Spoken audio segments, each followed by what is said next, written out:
Buenas tardes con todos. Buenas tardes.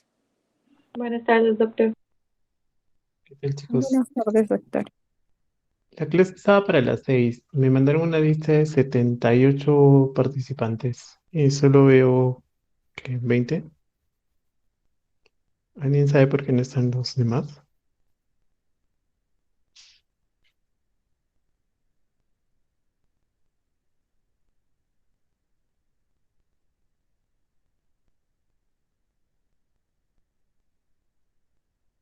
Arnold, tú eres el delegado, ¿verdad?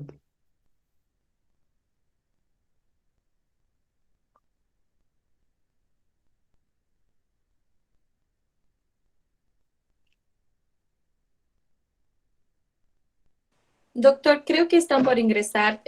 Nosotros teníamos un link de Zoom, pero ahí nos cambió para el link de Meet, entonces creo que ya está ingresando.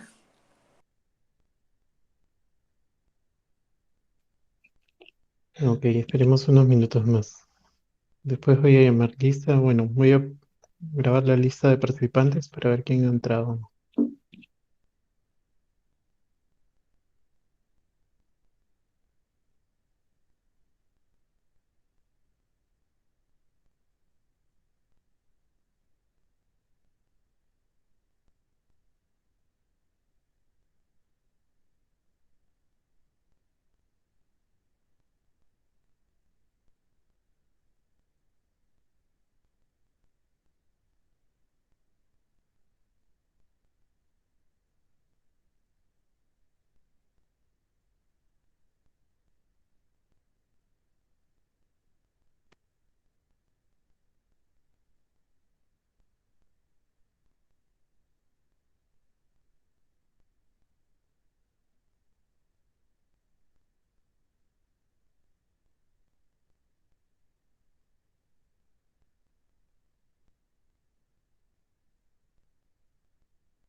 Bueno, listo, chicos, vamos a empezar. Hay 42 participantes. Eh, yo soy el doctor Francisco Garay. Soy traumatólogo ortopedista y vamos a iniciar. Me han encargado de hacer 4 clases. Las 4 clases son súper largas. Eh, Hoy día vamos a hacer 2 clases. Patologías traumáticas de hombro y de codo. Ese es su título, pero abarca mucho más que eso. Y en realidad los temas son complejos. Algunos son poco frecuentes, otros son muy frecuentes. Pero vamos iniciando. Vamos a iniciar con fracturas de clavícula. Primero, las fracturas de clavícula, hay que ver que no son tan frecuentes, son 2,6 al 5% de todas las fracturas. Estas son epidemiología de Estados Unidos, porque nosotros no tenemos una clara, pero hay que ver que es a predominio masculino siempre. Vemos que la mayor incidencia está en la edad de los 13 a los 20 años. y este es importante para su manejo también. A este nivel, en este grupo etario, los hombres son mucho más frecuentes, ¿no? Tienes hasta 140 por cada 100.000 población, es por el tipo de deporte que realizan y todo. Las fracturas se dividen en tres, eh, tomando en tercios, ¿no? El tercio medio, el tercio externo y el tercio proximal. La más frecuente es el tercio medio, representa el 69 al 82% de todas las fracturas de la clavícula. Vemos en anatomía. Primero les he hecho diapositivas que no todo voy a poder hablar, porque es bastante extensa, pero tienen que saber más lo básico, ¿no? Ustedes van a salir de acá como médicos generales, así que tienen que saber lo básico y incluso lo que les van a preguntar en los exámenes. Muchas cosas de ellas también están mal, las respuestas están mal. Bueno, en cuanto a la anatomía, bueno, la clavícula es un hueso alargado, tiene una forma de S itálica, tiene dos caras, dos bordes, dos extremidades, dos extremos, ¿no? Sus inserciones musculares también son amplias. Acá lo que tienen que saber es estos ligamentos que son importantes, los ligamentos coracoclaviculares. Hay uno que es más afuera, más distal, el ligamento trapezoideo y el ligamento coronoideo, que es el más interno, ¿no? También está el costo clavicular, pero bueno, ese no lo vamos a tocar mucho, y las inserciones musculares, ¿no? Deben de saber que la clavícula en realidad es el soporte del peso de todo el miembro superior. Es la única articulación verdadera que une el miembro superior con toda la caja torácica. La glenohumeral es una articulación que viene de una articulación falsa. El omóplato no es una articulación verdadera, es una articulación ligamentaria nada más. En cuanto al mecanismo de lesión de la clavícula, depende del grupo etario, como les dije, ¿no? El recién nacido, la compresión de los hombros dentro del trabajo de parto es lo que produce, ¿no? Incluso para algunos bebés macrosómicos, cuando lleven el internado, cuando lleven el gineco, vamos a ver que incluso cuando son macrosómicos y están atrapados, nosotros buscamos una fractura de clavículas para que eh, el- la cintura escapular sea menor y pueda salir el bebé. En cuanto a los niños, caída de silla o cama, mano extendida, el codo o un lado del hombro, ¿no? Cualquiera. Y en general es una contusión directa de arriba y adelante, como se muestra en la imagen, ¿no? Como les dije, la clasificación, vamos a ver la clasificación más frecuente, que es la clasificación de ALMA, que habla de los tercios, ¿no? El tipo uno es una fractura deficiaria del tercio medio. Y el tipo 2 es el externo, el tipo 3 es el interno. Las imágenes, vemos un recién nacido, este es el recién nacido, y vemos que aquí hay una fracturita de clavícula, ¿no? Esta fractura de clavícula es producto del trabajo de parto, por lo general. Hay algunos bebés que sí nacen con una lesión de la clavícula que no genera, o sea, está separada la clavícula, pero por lo general es una lesión al momento del parto. Este es en un adulto, vemos que la clavícula está separada, ¿no? El hueso completo se ve así en radiografía, y aquí se ven dos unidades, dos, dos, un trazo con dos segmentos de clavícula, ¿no? Como les dije, el tratamiento depende de la edad, de las condiciones del paciente, pero por lo general en un paciente adulto o en un paciente más allá de la pubertad, cuando los cartílagos de crecimiento se han cerrado, estas son las indicaciones de tratamiento quirúrgico, ¿no? El principal que usamos es una fractura abierta. Esta fractura abierta sí o sí hay que tratarla quirúrgicamente. Entonces, los otros en realidad no son indicaciones absolutas, ¿no? Un desplazamiento mayor de 2, un acortamiento mayor de 2 centímetros, o una combinación de más de 3 segmentos, una fractura segmentaria, eh, fracturas que tienen inminente exposición. O sea, una de las puntas está casi casi debajo de la piel, que puede generar una fractura abierta, ¿no? Malposiciones escapulares, aleteo en el examen inicial, ¿no? Esas son propias específicas de la fractura. Pero también tenemos lesiones asociadas, ¿no? Las lesiones vasculares, de todas maneras, metemos a sala de operaciones, entra el traumatólogo con el cirujano cardiovascular para poder ver el tipo de manejo de la patología. Déficit neurológico progresivo, hay que entrar a revisar eh, el plexo, un plexo braquial, el plexo que está por ahí también. Luego, lesiones ipsilaterales, ¿no? Fractura de clavícula con fractura de húmero, fractura de muñeca, deberíamos de entrar a operar, ¿no? Y acá hay más: hombro flotante, fracturas bilaterales de clavícula y factores propios del paciente, ¿no? Politraumatizados con necesidad de extremidad superior temprana. Esto de acá es porque el paciente tiene que usar la extremidad. Entonces, entre el tratamiento quirúrgico y ortopédico, puede haber una recuperación más temprana a nivel del tratamiento quirúrgico. Y otro que también debe ser tomado en cuenta es la motivación del paciente para un rápido retorno a la función, ¿no? Entonces, ¿cómo es el tratamiento? Acá vamos a ver, siempre en traumatología hay grados de evidencia, ¿no? Hay grados de lo que uno puede recomendar o no. El tratamiento ortopédico, vemos que antes se hacía este vendaje en 8 para clavícula con venda elástica o incluso con soporte de yeso, ¿no? Un vendaje en 8 con yeso. Pero lo que se ha demostrado es que no hay diferencia entre un uso de un cabestrillo, que es esto, con un vendaje en 8. Y esto es mejor tolerado para el paciente. Entonces, esto es un grado de evidencia B, que es importante, ¿no? La evidencia B, acuérdense, evidencia razonable por estudios clínicos aleatorizados de menor calidad, estudios comparativos prospectivos, serie de casos y controles que recomiendan a favor o en contra de la intervención, ¿no?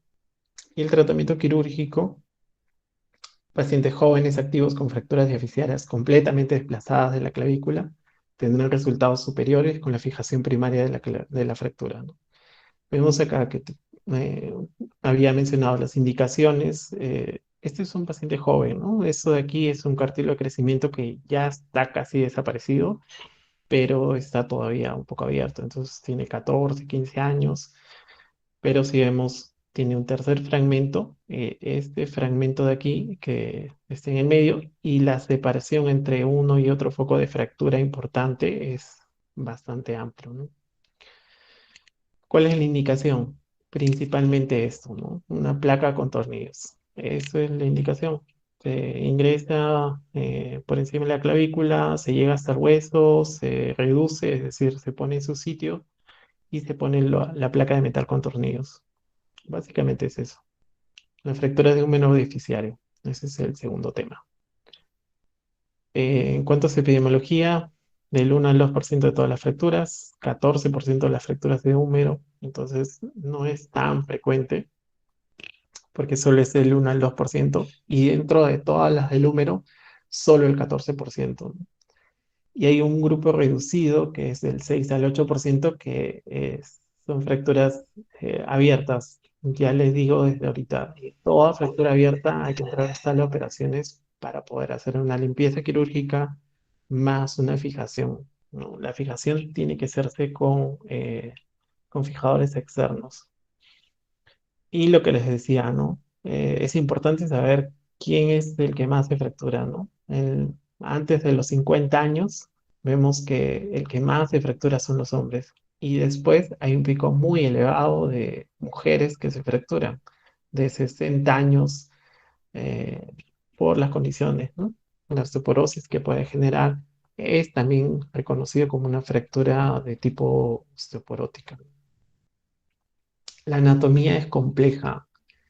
No voy a pedir que se acuerden de todo esto, ¿no? Todos los músculos. Cuando nosotros entramos a operar, tenemos que tener en cuenta todos los músculos, todas las inserciones, todos los nervios y vasos sanguíneos para no llevarnos ninguno, ¿no? Pero lo que ustedes tienen que saber es que las fracturas diaficiarias simplemente están enmarcadas dentro del segmento distal al cuello quirúrgico. ¿Se acuerdan del cuello quirúrgico que es este? Por debajo del tubérculo mayor y menor, hasta la región proximal al epicóndilo, ¿no? Sí, esos son los epicóndilos, la región proximal. Entonces, todo esto abarca las fracturas de clavícula. Aquí lo que hay que tener en cuenta en la anatomía, bueno, puede ser el canal de torsión donde va el nervio radial, ¿no? Que ahorita lo vamos a hablar también. Eh, ya les dije, la anatomía es muy compleja, entonces mm, no es para un médico general, es para un especialista. Deberían de saberlo desde anatomía, sí, pero si no lo saben tampoco no es otra cosa, ¿no? El mecanismo de trauma, bueno, siempre hay dos mecanismos, ¿no? Un indirecto y un directo. El indirecto es algo así, ¿no? Una caída, se caen desde nivel, desde altura, sobre el talón de la mano. Acá genera una fuerza axial que conlleva una fractura a ese nivel, ¿no? Porque la fuerza va paralela a la longitud del brazo, del antebrazo, perdón, y llega hasta el brazo. Y ahí se fractura. Eh, o un golpe directo, ¿no? Un golpe directo en un accidente de tránsito, en un accidente deportivo o algo. La clasificación, como les dije, es también... Hay varias clasificaciones. No deberían de saber todas. Deberían de saber la que les van a preguntar en los exámenes de admisión, a lo mucho, ¿no? Una clasificación importante es esta, que es la de AO, ¿no? AO es un grupo internacional eh, que dicta serie de medidas, serie de recomendaciones, y aquí hay una clasificación. El húmero es el miembro superior. Todo el miembro superior se clasifica acá como uno, todo el húmero. Entonces, este primer numerito es uno. Dos representa la diáfisis. Entonces, uno, dos viene a ser el húmero y el número diaficiario es uno, 2. Y de aquí clasificamos en tres. El grupo A, que es una fractura simple, el grupo B, perdón, es una fractura tipo mariposa o alas de mariposa, que es una cuña pequeña cuyo uno de sus lados no genera una parte o no genera un segmento, ¿no? En cambio, este de aquí sí es multifragmentaria, porque hay dos segmentos en ambos corticales opuestos, ¿no? Cada grupo, el A, el B y el C, está subdividido, ¿no? El grupo A1 es el espiral. Esto de acá es importante que sepan porque preguntan en varios exámenes. El grupo 2, lo importante es que sepan perdón, este es oblicua. Cuando esta angulación de aquí, es mayor de 30 grados, hablamos de oblicua. Y cuando es menor de 30 grados, hablamos de transverso. Este es el 2 y este es el 3.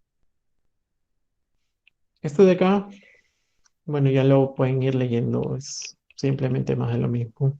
En cuanto al tratamiento de las fracturas diaficiarias de húmero, vemos que los parámetros que nosotros tenemos que tener en cuenta para el tratamiento ortopédico también lo preguntan: una angulación anterior de 20 grados o un varo de 30. O sea, los dos fragmentos si tienen menos de estas angulaciones, es un tratamiento no quirúrgico, es un tratamiento ortopédico, ¿no? Este es un estudio que hicieron en 1966, ¿no? Lo hizo Klenemar. Sin embargo, más adelante se agregaron más parámetros, ¿no? 30 grados de deformidad en valgo también es aceptable. 15% de deformidad rotacional, también es aceptable. Y un acortamiento de menos de 3 centímetros, que también es aceptable. Si ven todos estos parámetros, luego se han hecho muchos estudios.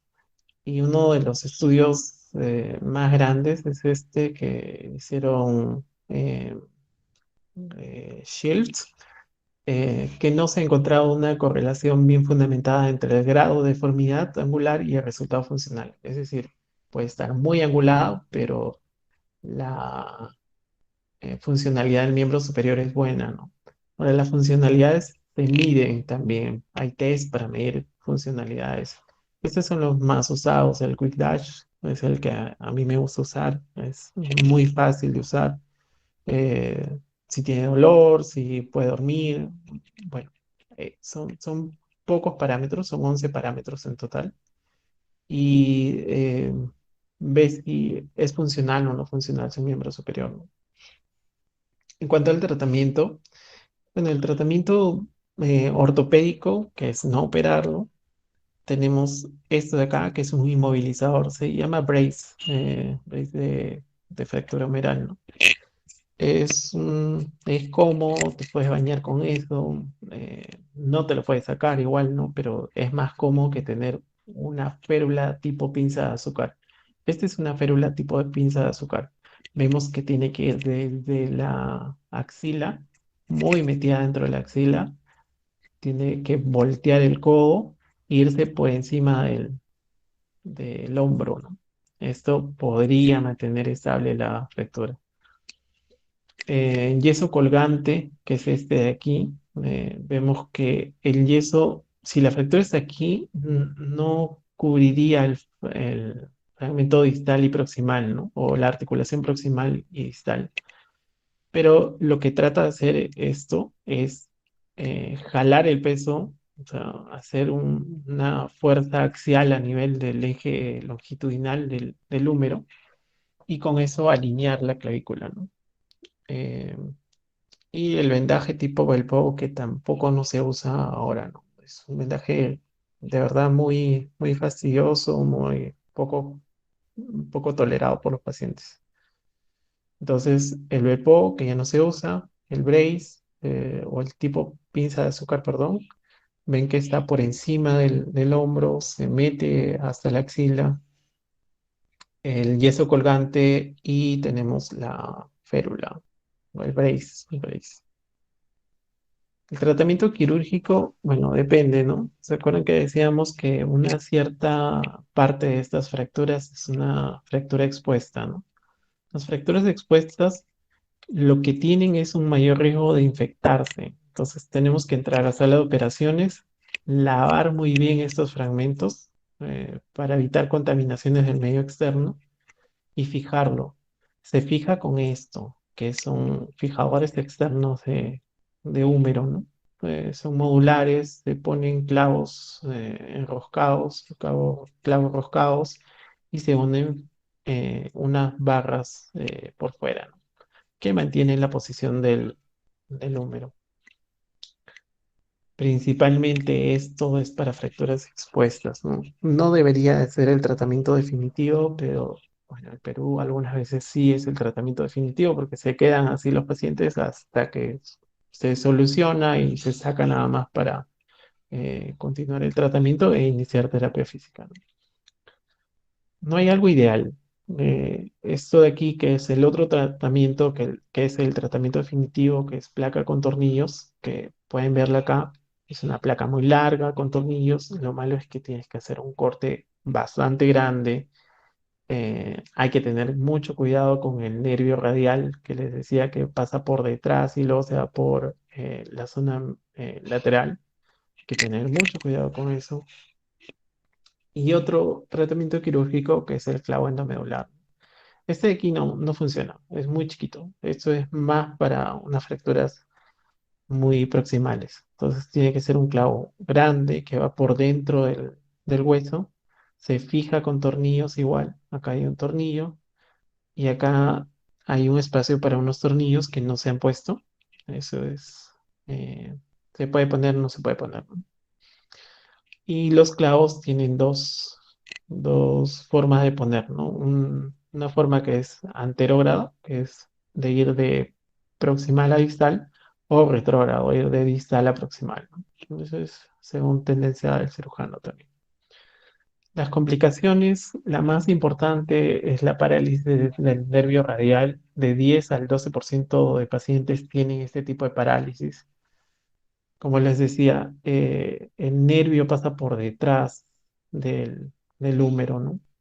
¿Y qué es lo que vamos a tener? Vamos a tener primero un adormecimiento de esta zona, que es los 3 dedos y medio, ¿no? El primero, el segundo, el tercero y la mitad del cuarto dedo, hasta la primera articulación interfalángica.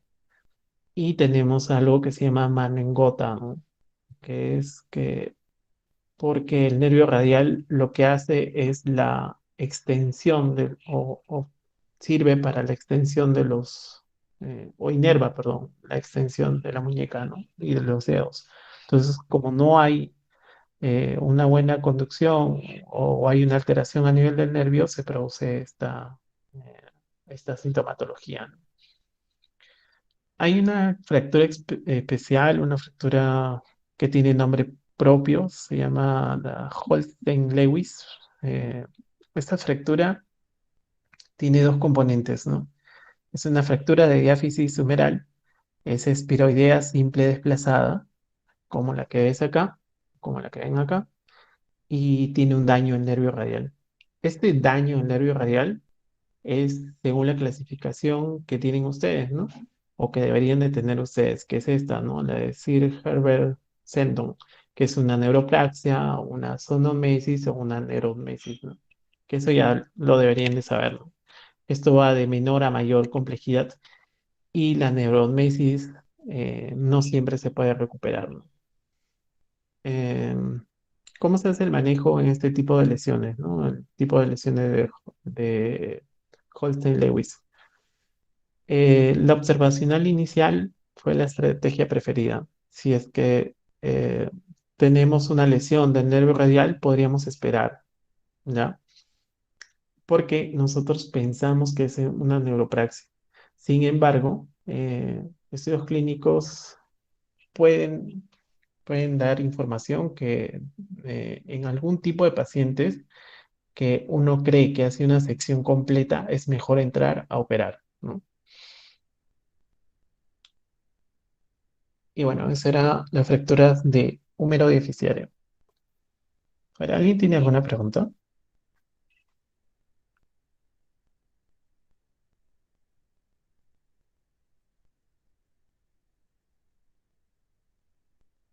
Doctor, una consulta, disculpe.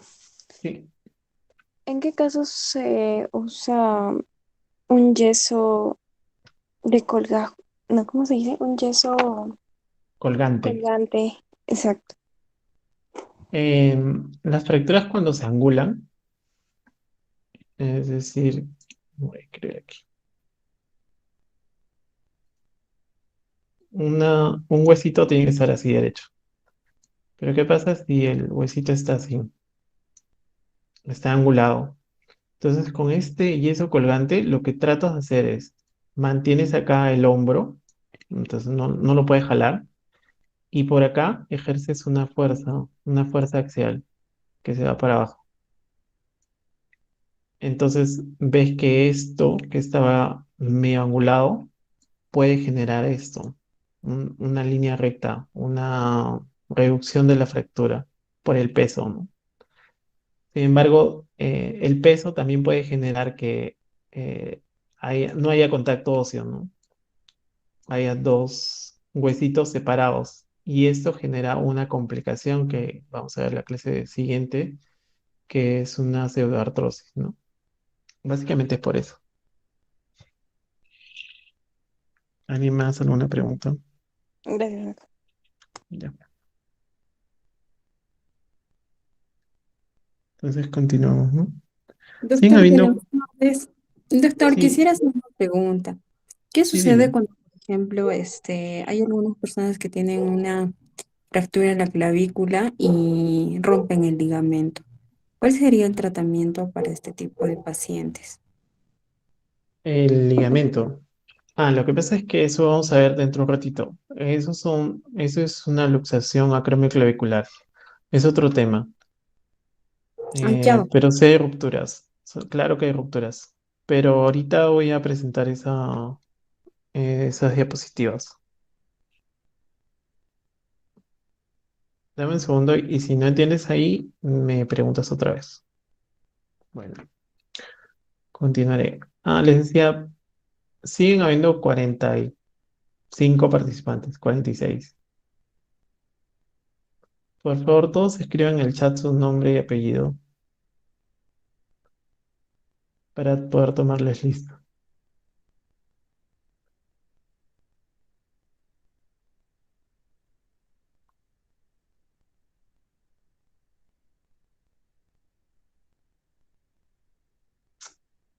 Muy bien, vamos a continuar. Fractura de húmero proximal.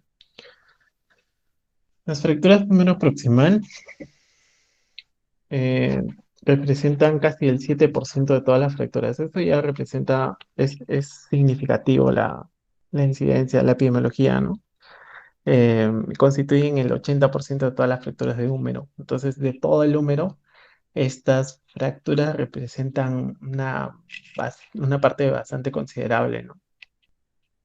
Vemos que las fracturas, según el grupo etario, esto es en hombres, esto es en mujeres, siempre van ascendiendo, ¿no? O sea, son más frecuentes en la etapa adulta, ¿no?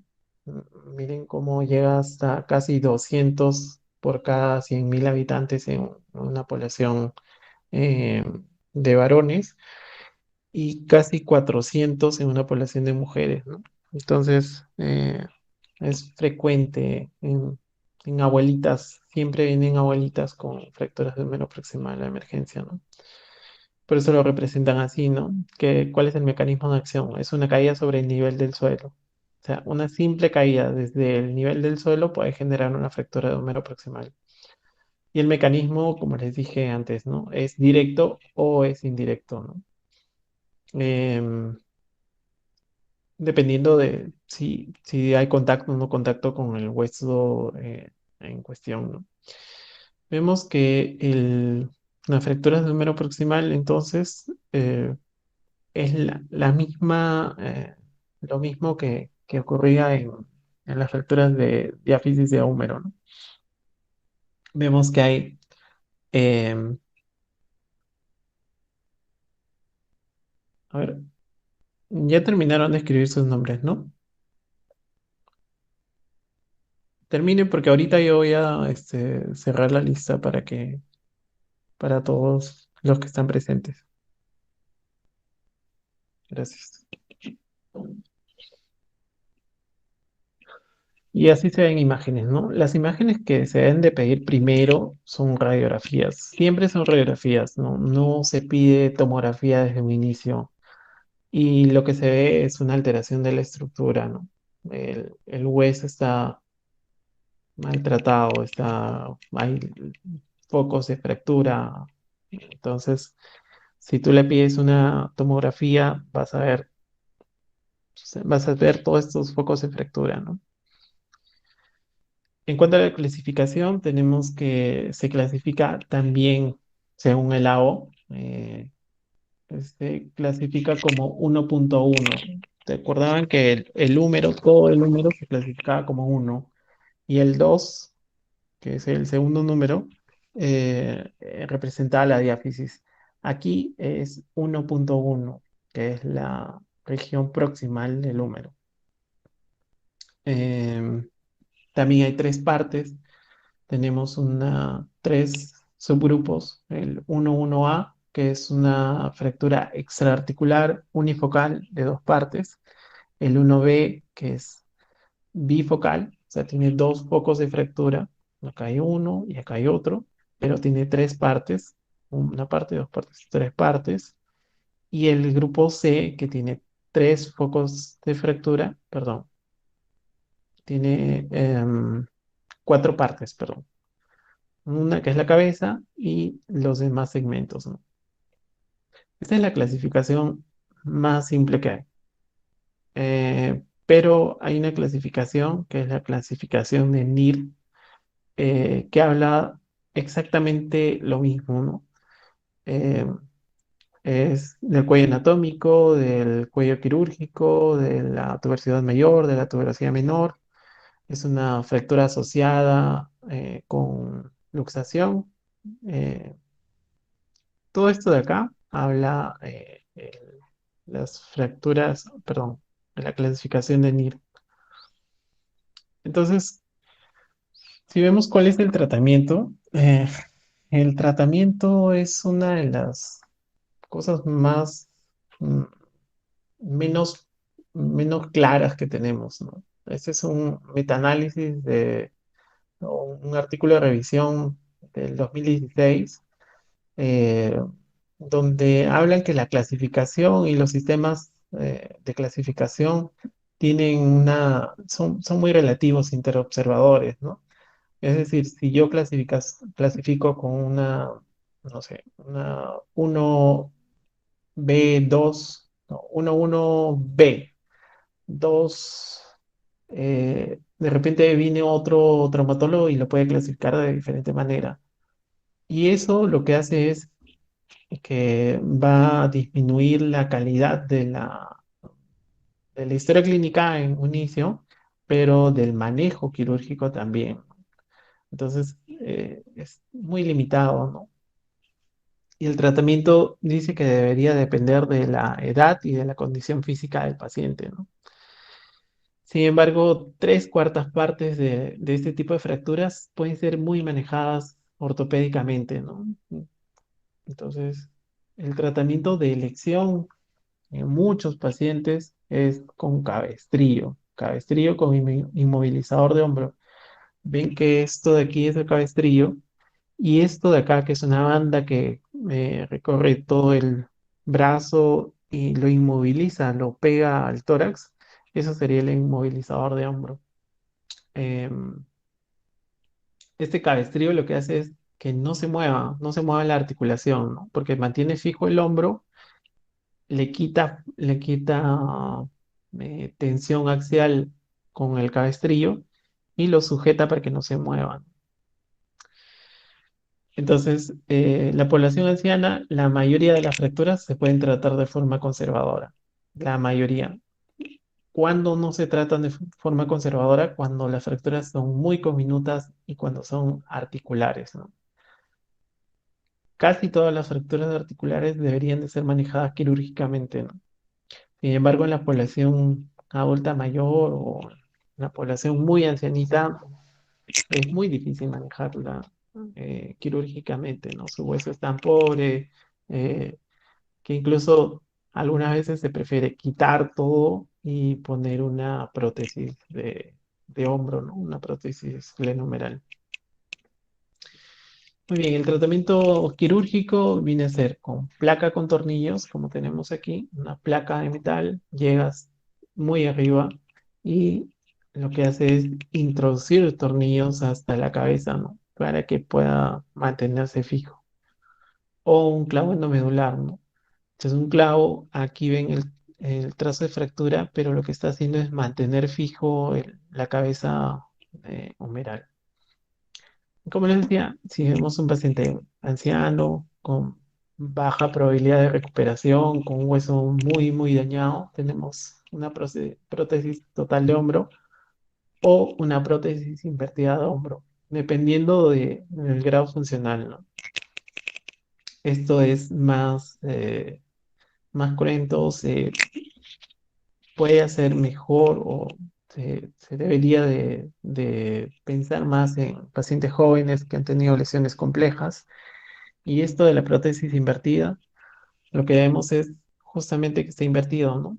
Esto que es la glenoesfera, normalmente debería ser acá, ¿no? Una cabeza, pero se invierte el orden para que pueda hacer una operación más rápida y el paciente pueda tolerar más, ¿no?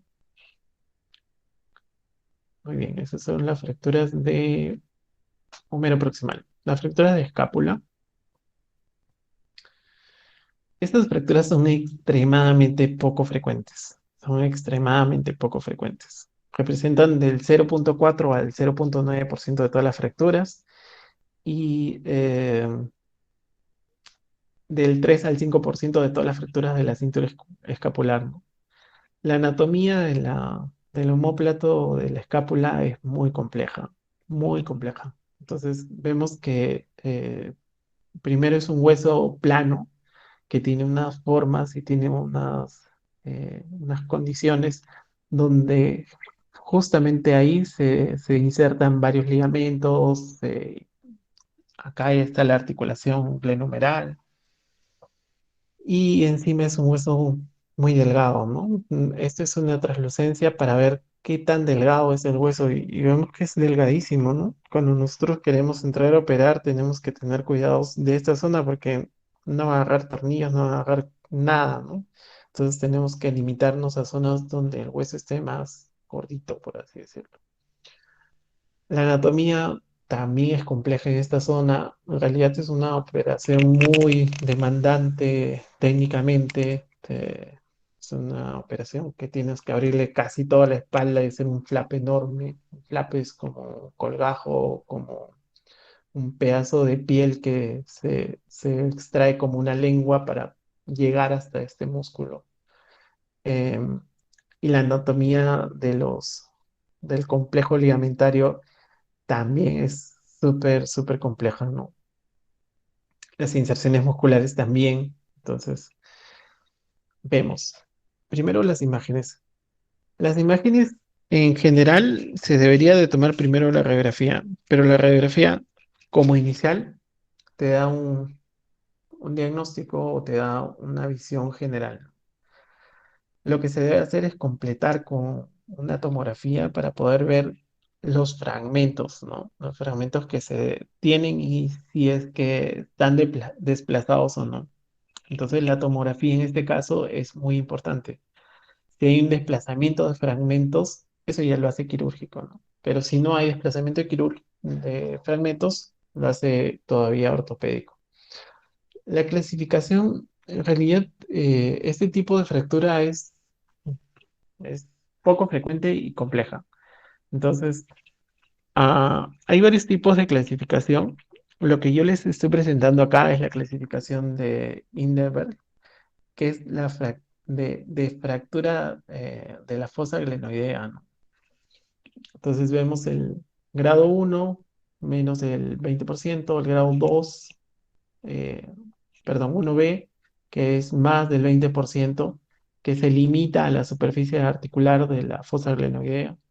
El grado 2 se va con una extensión, el grado 3 es una extensión mayor y el grado 5 vemos que es como el grado 2 más el grado 4, ¿no? Eso acá lo voy a dejar para que lo puedan estudiar. El tratamiento, bueno, el tratamiento ortopédico eh, está indicado en todas las fracturas no desplazadas. Eso es lo que tienen que saber. Si no está desplazada, no deberíamos de operarla. ¿Y cómo es el tratamiento? Primero, aliviar el dolor, porque es una fractura que duele bastante. Luego, 2 semanas de inmovilización con cabestrillo. Otra vez el cabestrillo, que es importante para el miembro superior.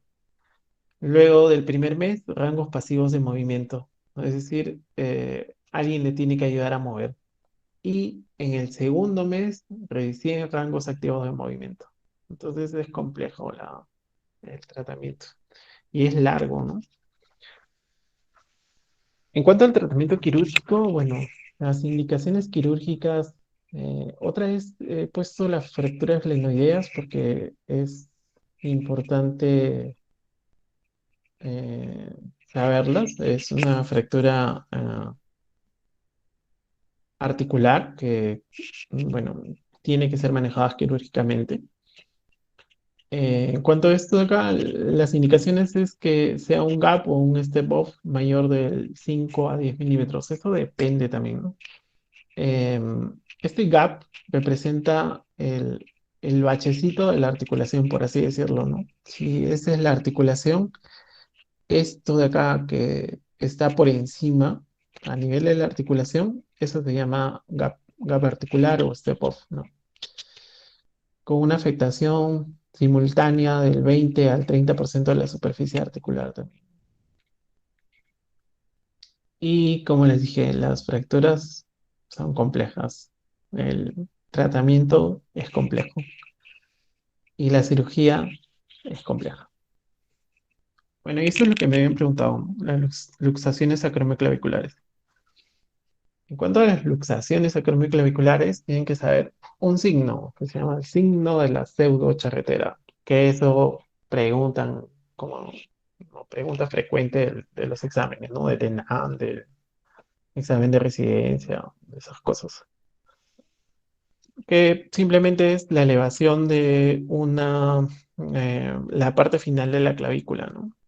Eh, la evaluación siempre tiene que ser comparativa, ¿ya? Entonces, cuando alguien te diga, me he caído, ustedes ya no pueden saber nada de anatomía o no mucho de traumatología, pero comparen las articulaciones, ¿no? Vean su lado izquierdo con su lado derecho y fíjense si están iguales, ¿no? Si es que hay alguna deformidad, bueno, entonces ya saben que algo tiene, ¿no? Ese es consejo para médico general, ¿no? Entonces, en cuanto a la anatomía, les hablaba de estos ligamentos coracoclaviculares, que son dos, el ligamento trapezoideo y el ligamento coronoideo, ¿no? Que están en el extremo distal, ¿no? Pero asociado a eso tenemos los ligamentos coracoclaviculares, ¿no? Que vienen del apófisis coracoide, ¿no?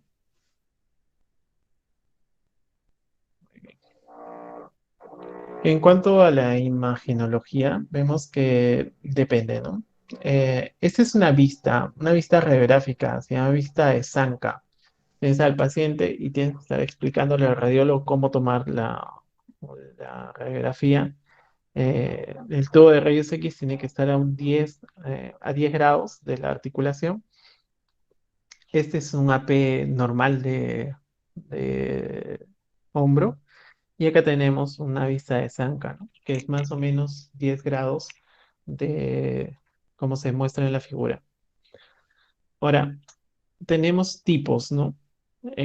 Estos tipos o clasificaciones, que son clasificaciones radiográficas, tenemos el tipo uno que es un esguince del ligamento acromioclavicular, y tenemos la sintomatología, ¿no? Dolor mínimo, radiografía normal, porque es un esguince. Simplemente se estira uno de los ligamentos, estos ligamentos, y lo que hace es que se mantiene en su sitio, pero genera dolor.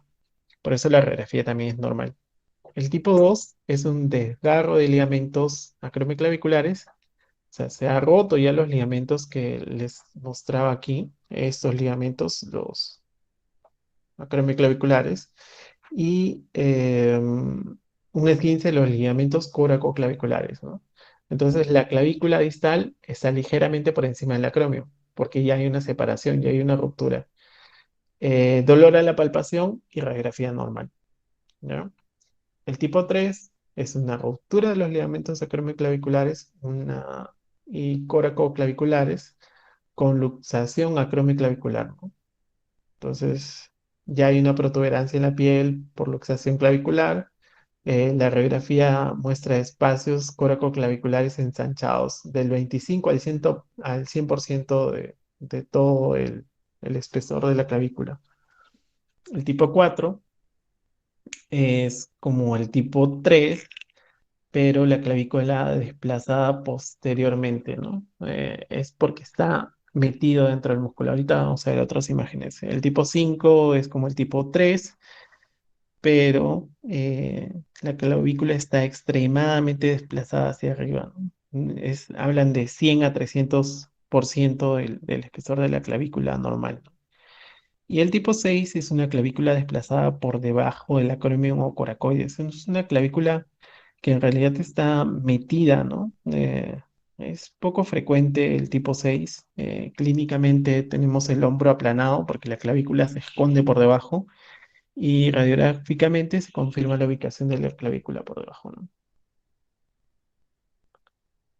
Acá les he puesto para que puedan leer, ya cuando tengan tiempo lo leen. Y esto es lo que les decía, ¿no? El tipo 1 es 15, el tipo 2 ya es ruptura. pero acá se esguinza. El tipo 3, ruptura de ambos. El tipo 4 es una ruptura de ambos, pero esto está posterior e incluso se mete dentro del músculo. El tipo, perdón, del ligamento. El tipo 5 hay una ruptura, como el tipo 3, pero hay una gran separación. El tipo 6 está por debajo del tendón conjunto, ¿no? Aquí hay un resumen que también lo pueden leer, se los dejo. Y el tratamiento. Bueno, en cuanto al tratamiento, la clasificación de Rothgut que les decía del 1 al 2, el tratamiento es conservador porque hay un esguince del ligamento, entonces no se debería hacer nada. O acá hay una ruptura de un ligamento, pero el otro todavía lo mantiene, ¿no? Entonces el tratamiento es conservador. El tipo 4, 5 y 6, el tratamiento es inminentemente quirúrgico, ¿no? El tipo 3 es una controversia. Algunos dicen para operar, otros dicen para no operar, pero no hay ningún estudio que diga, ¿sabes qué? Hay que hacer eso. Entonces el tratamiento ortopédico, que decíamos que era el tipo 1 o el tipo 2, es con cabestrillo, otra vez con cabestrillo, analgesia, crioterapia, hielo local, reposo deportivo, movilidad precoz y rehabilitación. En cambio, el tratamiento quirúrgico es fijación de la articulación acromioclavicular, fijación coracoclavicular o reconstrucción de los ligamentos. ¿Cómo puedes hacer eso? En realidad hay varias técnicas, ¿no? Hay un tornillo que va desde la clavícula hasta la apófisis, coracoides. Otro es un gancho, una placa tipo gancho, que lo que haces es metes por debajo del- de la apófisis del acromion y pones los tornillos acá. Esta placa se debe de retirar después de un tiempo y eso es básicamente el tratamiento quirúrgico, ¿no? Hay varias técnicas en realidad, ¿no? Eso no lo deberían de saber ustedes. Pero si alguien quiere, pues igual me puede preguntar. Y finalmente la luxación glenomeral, ¿no? Las luxaciones glenomerales son también relativamente frecuentes.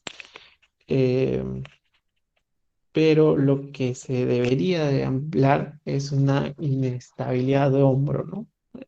Esta inestabilidad de hombro puede ser de varias formas, ¿no? Una subluxación o una luxación completa, según la severidad o según la etiología traumática, microtraumática, traumática o neuromuscular, y según la cronicidad en agudo y crónico, ¿no? Pero también tenemos, según la frecuencia, una luxación inicial o unas luxaciones recurrentes, ¿no? Según la voluntad del paciente, voluntario, involuntario, y según la dirección, tenemos anterior, posterior, inferior, superior. Bidireccional, multidireccional. En realidad es un tema también eh, bien complejo. En cuanto a la definición, es simplísima, ¿no? Es cuando la cabeza sale por fuera de la articulación glenohumeral, ¿no? O sea, ya se va por centro de la fosa glenoidea, o sea, por fuera del centro de la fosa glenoidea.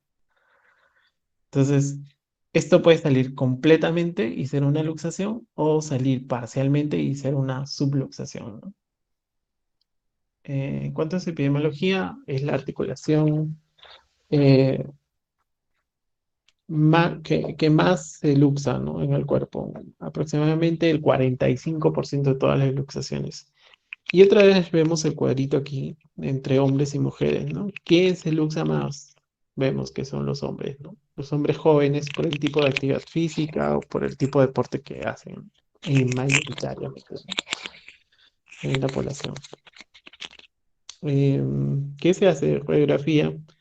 La radiografía de hombro en un AP de tórax que se ve así, que algunas veces no es suficiente, entonces lo que pides es una radiografía de articulación glenohumeral, que vemos que es así, ¿no? 45 grados, que tiene que ser el- la placa tiene que estar pegada a la espalda, ¿no? Así. En cuanto al mecanismo, directo o indirecto, como siempre, y la radiografía, ¿no? La radiografía, bien, este es un AP. Podría pasarse como que estuviese normal, ¿no? Porque mira, más o menos la cabeza está por acá y la articulación está por acá. Pero nunca se puede hacer eso, ¿no? Siempre tiene que haber dos radiografías, o sea, una P y una lateral. Siempre, siempre. Por eso la importancia de por lo menos dos vistas. Nosotros no podemos ver solo de una parte y decir que está bien, porque, por ejemplo, esta es una luxación posterior, ¿no? El tratamiento ortopédico, que es una reducción mediante métodos de tracción, ¿no? Hay varios métodos, ¿no? Pero la idea es de que se traccione y se vuelva a su sitio la articulación. Este es el método hipocrático, meter tu pie en la axila y traccionar el brazo axialmente, ¿no? Este es el método de la toalla o de la sábana, ¿no? Hacen más o menos lo mismo, ¿no? Porque el pie lo que hace es fijar el tórax y traccionar axialmente el brazo. Cuando nosotros estamos estudiando en traumatología, probamos varias técnicas porque algunas veces no es suficiente, ¿no? Esta, por ejemplo, es el método de la silla, ¿no? No está en los libros en realidad, ¿no? No hay un método de la silla, pero es el que funciona mayormente, ¿no? Pones al paciente, haces que la axila esté en el espaldar de la silla, se mantiene ahí fijo, se pone unas sábanas para que no le genere una praxia, una neuropraxia, y se tracciona y se rota. Entonces, este método es bueno, es el que ayuda cuando estás solo en emergencia. Y esto de aquí es algo que se puede hacer, ¿no? Es una técnica de Stimson. Eh, lo que hace es traccionar el hombro, echas al paciente en cúbito prono eh, y le pones un peso desde la muñeca. Lo que va a hacer es traccionar, traccionar hasta que el paciente se relaje, ¿no? Cuando el paciente se relaja, otra vez tratas de hacer alguno de los métodos, el método hipocrático o el método de la toalla, el método así.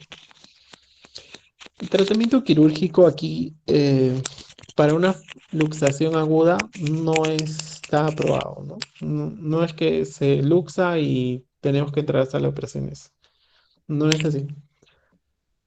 Pero algunas veces cuando no entra la articulación, lo que tenemos que hacer es entrar a sala de operaciones para poder hacer que el paciente se relaje. ¿Y cómo se relaja? Con algún método, o sea, tienen que dormirlo, ponerle relajantes musculares fuertes.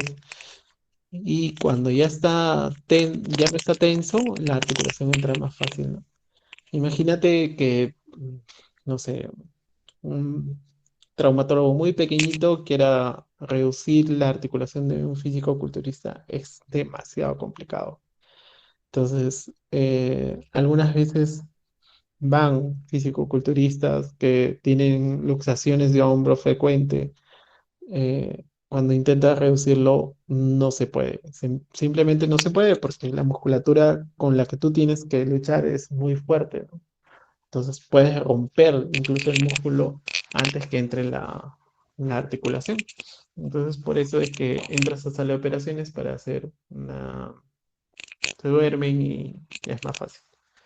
El tratamiento quirúrgico es para las luxaciones recidivantes, ¿no? Cuando se luxa una vez, se luxa otra vez, se luxa otra vez. Lo que hay que hacer es plicas u otras actitudes terapéuticas. Muy bien, hasta aquí alguna pregunta.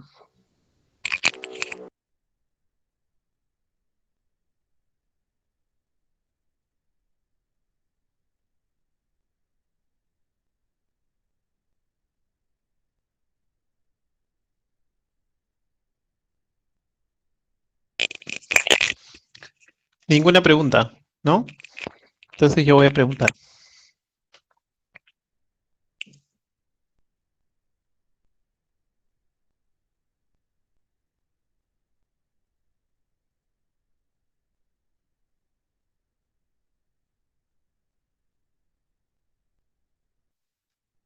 A ver, ¿quién es Gómez? Gómez Avendaño.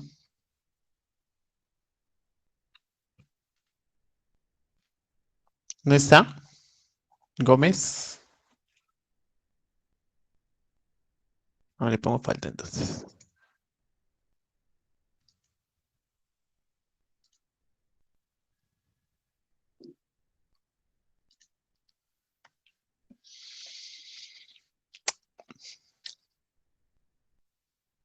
A ver, Manco. Sara Manco. ¿Tampoco no está? ¿Que no están aquí en su lista?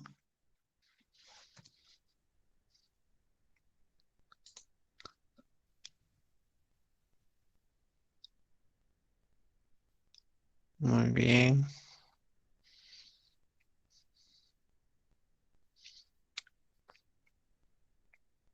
Empieza a llamar lista y empiezan a entrar participantes.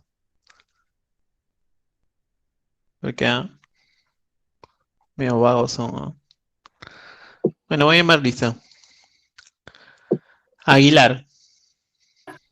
Doctor, buenas noches, presente.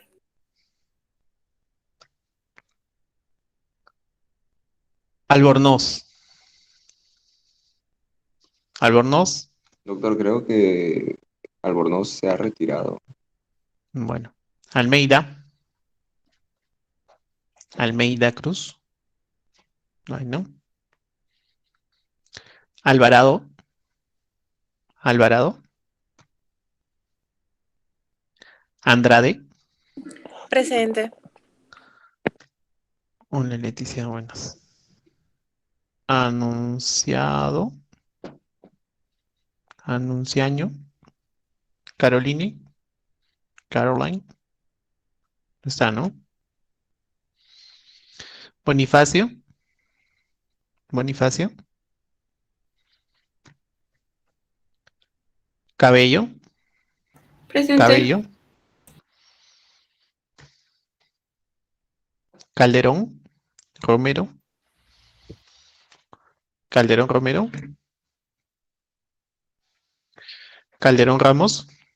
Presente, doctor, buenas noches. Buenas noches, Calderón. Calizaya. Calizaya. Presente, doctor. Buenas noches. Calle. Calle Herrera. Doctor, buenas noches. Carranza. Carranza. Carrasco. Carrasco. Presente, doctor Carrasco. Castillo. Presente, Castillo. doctor. Castro Díaz. Jennifer. Presente, doctor. Castro Díaz Sharon. Presente, doctor. Cima. Cima. Presente, doctor, buenas noches. Cima Espinosa.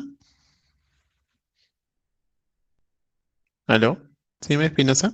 Sí, doctor, presente. Ok. Conde. Conde. Presente, doctor. Contreras.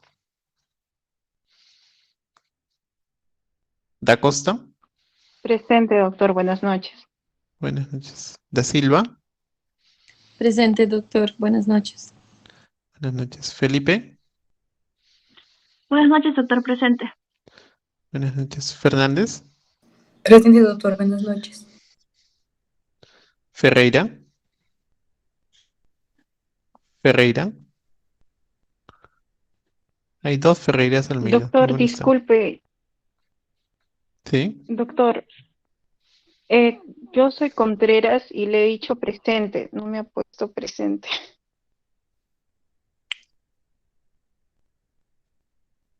Ok. Gaviria. Presente. Gómez.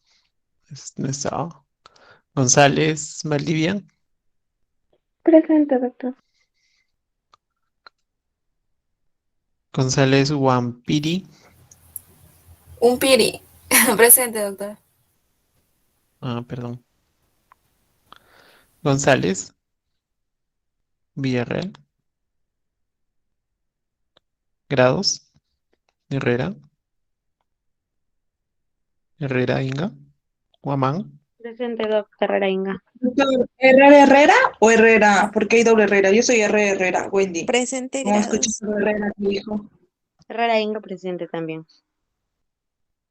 muy bien. Guamán, Guamán, Huanco, Presente, doctor. Jauregui,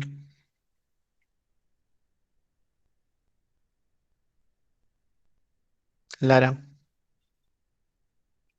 López. Presente, doctor. Presente, doctor, buenas noches.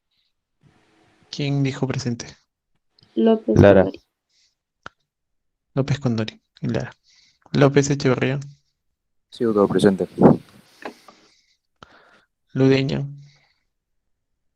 Buenas noches, doctor presente. Buenas noches. Martínez.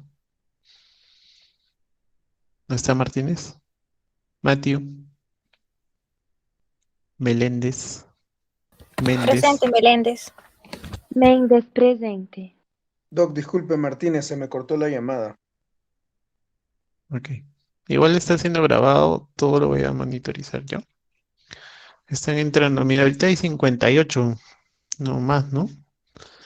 Hasta hace un ratito eran 30. Bueno. También se jala por IPI, ¿no? O sea, por inasistencia, ¿no? Así que tienen que tener en cuenta eso, chicos, ¿no? Mendoza, Presente, doctor. Buenas noches.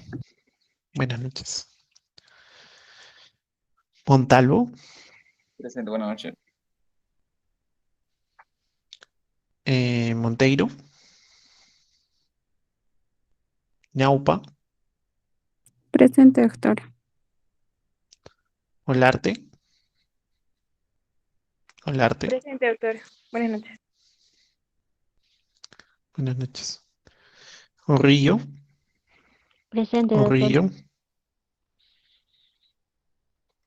Osorio, Presente, doctor. Buenas noches. buenas noches. Pastor, Presente, doctor. Buenas noches. buenas noches. Peralta, Peralta, Pierini, Presente. Pinedo, Presente, doctor. Buenas noches. buenas noches. Prada, perdón. Quispe, Doctor, Prada me comentó que tiene problemas de internet. Él está en Colombia, en su ciudad ha tenido fuertes lluvias y me comenta que no tiene internet desde la mañana. ok. Quispe, Quispe, Ramos, Reyes, Rodríguez, Presente, Reyes. Doctor Reyes, presente. ok. Presente, Rodríguez, doctor. Rodríguez, ok. Rojas, Presente, doctor. Ruiz, Presente, doctor, buenas noches. Ruiz, buenas noches. Salas, Presente, doctor. Silveira, Soriano, Presente, doctor. Buenas noches. Soriano, Suxo, Presente, doctor. Buenas noches. Tinco, Presente, doctor. Buenas noches. buenas noches. Tinoco, Presente, doctor. Buenas noches. buenas noches. Eric, Presente, Tito, doctor. Vaca, Presente, doctor. Buenas noches. buenas noches. Valdés,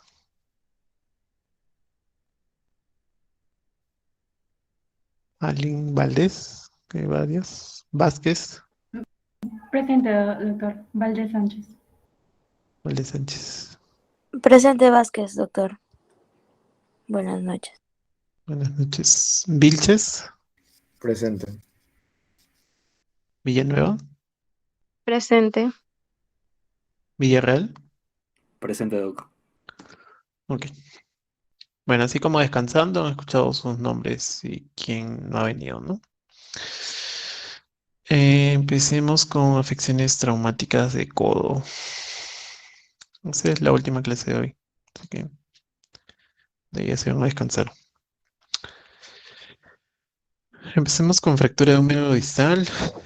Tenemos que saber que las fracturas de húmero distal se define como una fractura que abarca un cuadrado, perdón, que toma la longitud entre un epicóndilo y un epicóndilo. Esto de acá se traslada a esta altura, generando un cuadrado. Todas las fracturas que están dentro de este cuadrado se llaman fracturas de húmero distal. En la epidemiología, 7% de todas las fracturas que afectan el codo, perdón. De estos, aproximadamente un tercio afecta al húmero distal, ¿no? La anatomía en este hueso es compleja, o sea, los grados son complejos.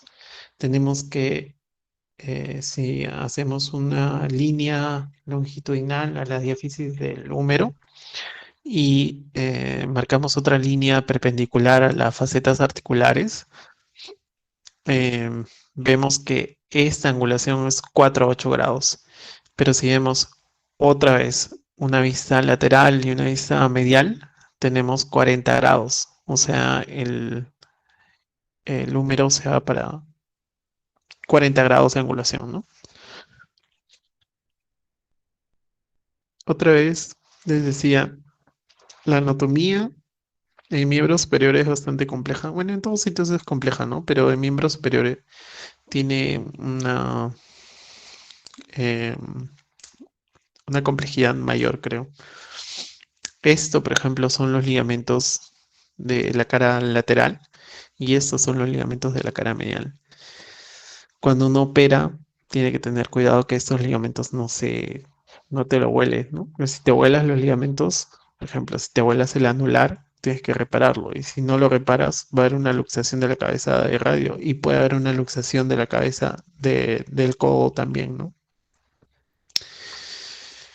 Y si la anatomía es compleja a nivel del húmero diaficiario, a este nivel se cruzan todos los nervios que van hacia distal, ¿no? El nervio radial, el nervio cubital, el nervio mediano.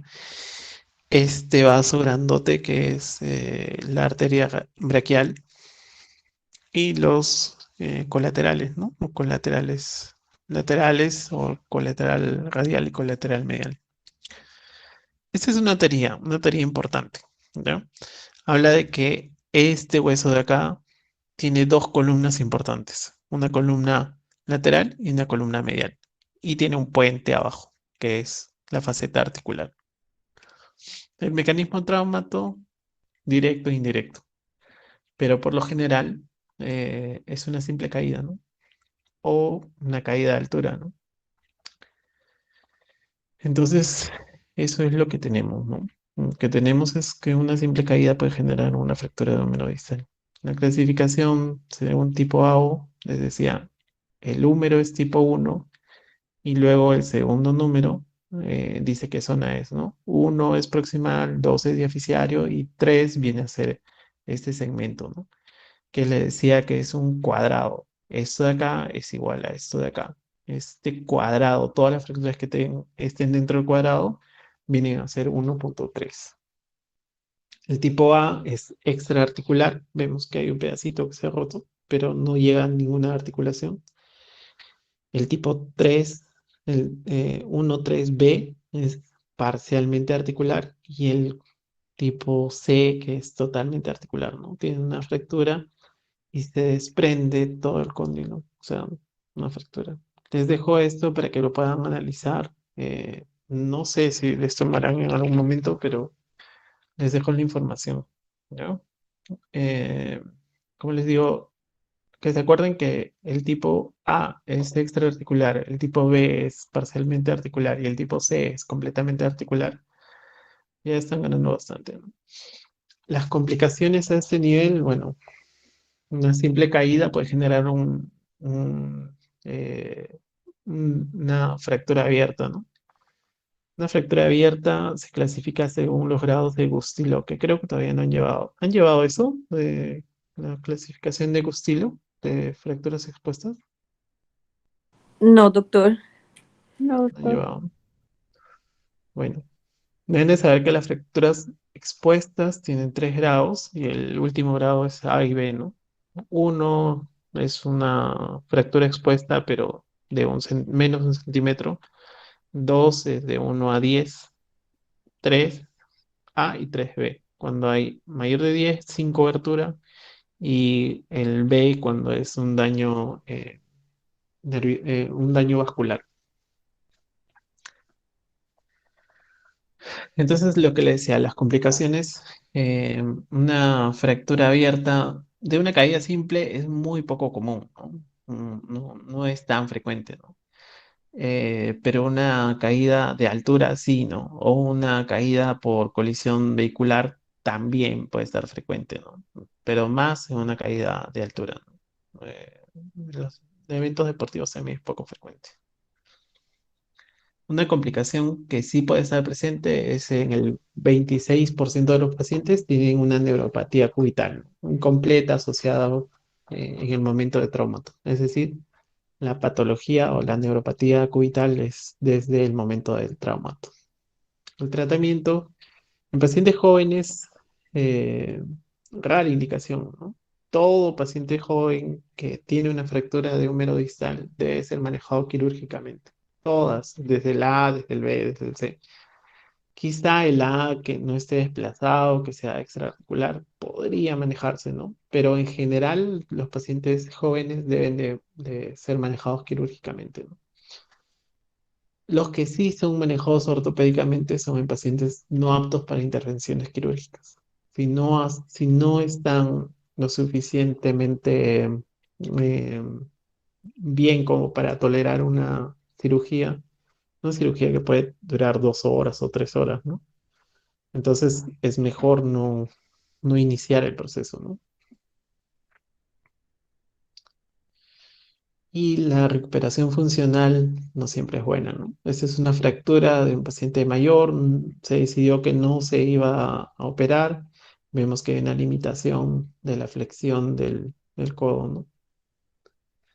Y los quirúrgicos sí se debería de poner todos, ¿no?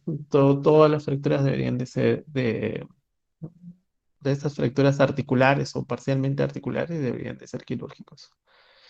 ¿Qué es lo que se hace? Acá es interesante porque em, esta placa de acá, si ustedes ven este huesito no está roto, pero ha terminado con una placa.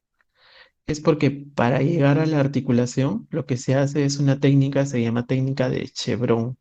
Se rompe eh, que es el olecrano, se corta el olecrano, se retira sus inserciones musculares, o sea, se retrae para proximal para ver bien la articulación. Cuando ves bien la articulación, reduces, le pones la placa, los tornillos, o todo lo que decides ponerlo. Otra vez, lo pones en su sitio el olecrano y le pones tornillos. Eso es lo que hace, ¿no? Entonces ves que acá no está roto, pero ha terminado con una placa. Y eso se genera porque has hecho una fractura a propósito para que se pueda ver mejor la articulación, ¿no? Este es un resumen que pueden leerlo después, ¿no? En realidad es un resumen para residentes de traumatología, pero bueno, sí se entiende, ¿no?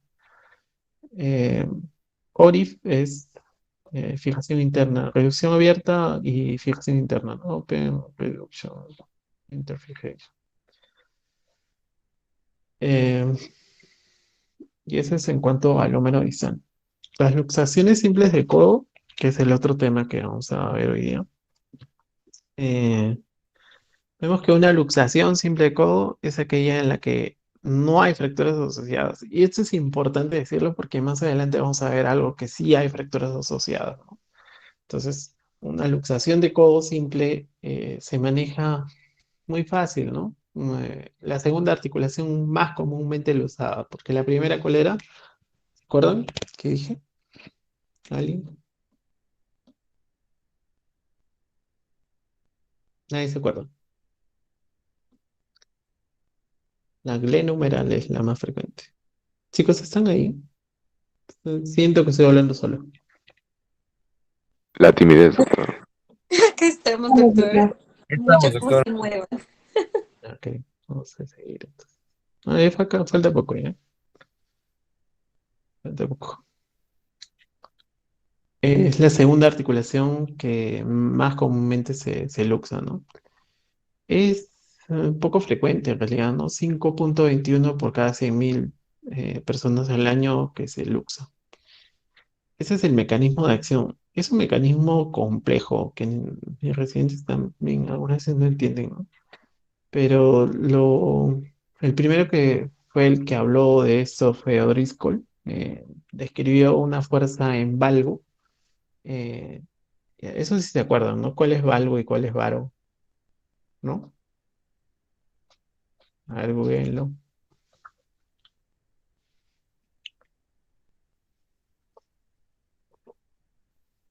Valgo es hacia adentro, ¿no, doctor?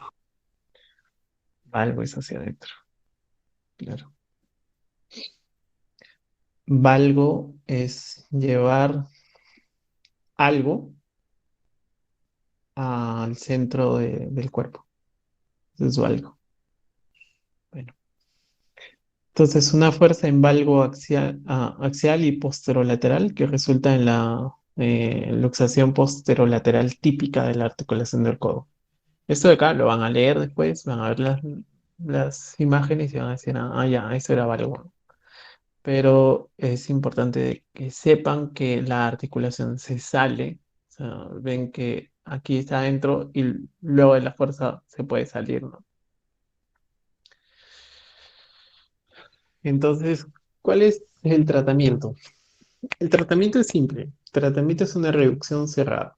¿Qué es lo que haces? Pones al paciente en decúbito prono, echado boca abajo, con el codo colgando en el borde de la cama. Haces que flexione 30 grados, se fija el brazo, es decir, el húmero, haces que alguien lo agarre contra la cama, haces una tracción axial del antebrazo, jalas el brazo para abajo y aplicas una presión con tus dedos sobre el olecrano, ¿no? Para que direcciones la reducción y finalmente entre la articulación. En realidad es muy fácil. Eh, Sin embargo, en toda luxación de codo, en toda, tú lo primero que tienes que hacer es tomarle la radiografía. Bueno, en toda luxación, ¿no? En toda luxación primero se toma radiografía para ver que solo sea luxación y tú puedas hacer que entre la luxación, ¿no? Entonces el tratamiento ortopédico es luego de la reducción, el uso de cabestrillo o otra vez el cabestrillo por una semana. Y si existe inestabilidad, la férula en 90 grados, que es una férula posterior, aquí, en 90 grados, más, ¿se acuerdan los movimientos del antebrazo, ¿no? Tenemos pronación, neutro y supinación. Y esto depende de cuándo es más estable la articulación, ¿no? Si cuando está pronado es más estable, lo dejas pronado. O sea, cuando está en neutro, lo dejas en neutro o así en supino también. Y lo que tienen que saber es que la inmovilización por más de 3 semanas puede causar rigidez, por resultados funcionales. Entonces, no debería estar indicada una inmovilización tan amplia, ¿no? Algunas veces vienen con recetas de médicos generales, ¿no? Que se le luxa y le ponen 6 semanas de yeso completo, ¿no? Eso de ahí causa una rigidez espantosa, ¿no? Porque la rigidez se genera porque ha habido una lesión a nivel de la articulación, de los ligamentos de la articulación. Y si tú lo pones mucho tiempo ahí, mucho tiempo en una sola posición, todos los ligamentos que se han dañado se empiezan a pegar, pero se empiezan a pegar de mala manera, ¿no? Entonces causan rigidez. El tratamiento quirúrgico, bueno, es cuando se da una imposibilidad de mantener la reducción luego de una reducción cerrada. Es decir, tú puedes reducir la articulación, puedes ponerla en su sitio, lo sueltas y otra vez sale de su sitio. Entonces eso ya es un tratamiento quirúrgico, eso lo tiene que hacer un traumatólogo, ¿no? No un médico general. Y las complicaciones, vemos que menos del 10% de los pacientes informan de inestabilidad residual, ¿no? Se les sale el codo y 10% de los pacientes sienten que cada vez que mueven, otra vez se les sale el codo. Entonces, eso es una luxación simple, ¿no? Vamos a hablar de la triada terrible de codo. Esto de aquí ya no es una luxación simple, es una luxación más algo más, ¿no? Es una fractura de la cabeza radial y de la apófisis coronoides y una luxación de codo, ¿no? Estos tres deben de estar presentes. Entonces, en la triada terrible de codo, ven, fractura de la cabeza radial, fractura del proceso coronoideo y una luxación posterior de codo. Es decir, el olecrano se va para atrás, ¿no? ¿Cómo se da el mecanismo? Es el mismo mecanismo que les presentaba hace un rato, ¿no? De O'Driscoll. Es el mismo, con supinación, valgo, fuerza dirigida axialmente. ¿Ya? Vemos que la tróclea, que es el segmento que articula con el cúbito, eh, causa una fractura por cizallamiento de la coronoides, ¿no? Esto a acompañarse de una lesión en el ligamento colateral lateral o una fractura de la cabeza radial, ¿no?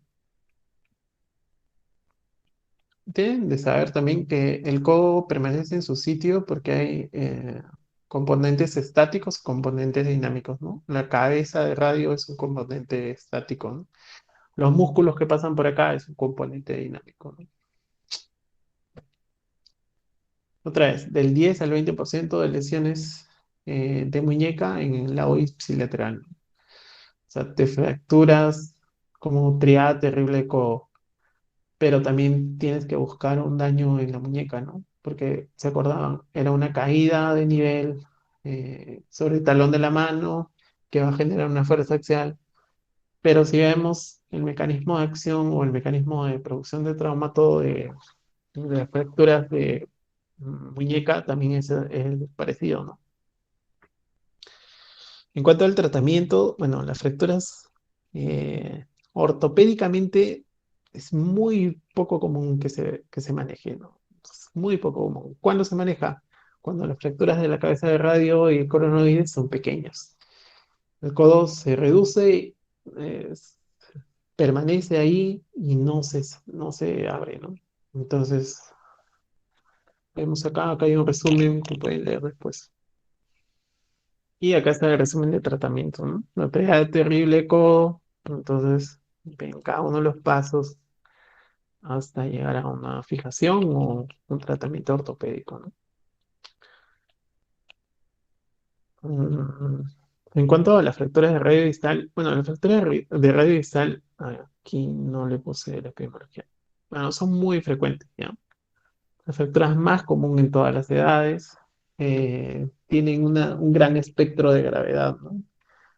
Tienes de una fractura simple, mínimamente desplazada, una fractura extraarticular, una fractura impactada estable, que no necesite mucha cosa, ¿no? O sea, una fractura como esta, ¿no? O sea, está roto, sí, pero no está roto como esta, ¿no? Que ven claramente que el radio está muy por debajo del cúbito, eso se llama cúbito plus, y está muy alterada la anatomía normal, ¿no? Y una fractura compleja, ¿no? Una luxofractura, por ejemplo. Son fracturas de alta energía, población más joven, acortamiento y colapso o inestabilidad del carpo. O sea, cualquier cosa de esta puede generar una fractura de mayor medida, una fractura más compleja, ¿no? Lesiones asociadas, estos son lesiones que se pueden presentar, ¿no? Lesiones del ligamento escafo lunar o del ligamento lunato ganchoso o el ligamento o una lesión del fibrocartílago triangular que es grave porque puede producir una luxación o una inestabilidad radiocubital distal o fracturas del escafoides, ¿no? El mecanismo de la fractura de escafoides es caída con el talón de la mano y es el mismo mecanismo para producirse una fractura de radio distal. Estas evaluaciones radiográficas sí son importantes, ¿no? Son importantes que la sepan.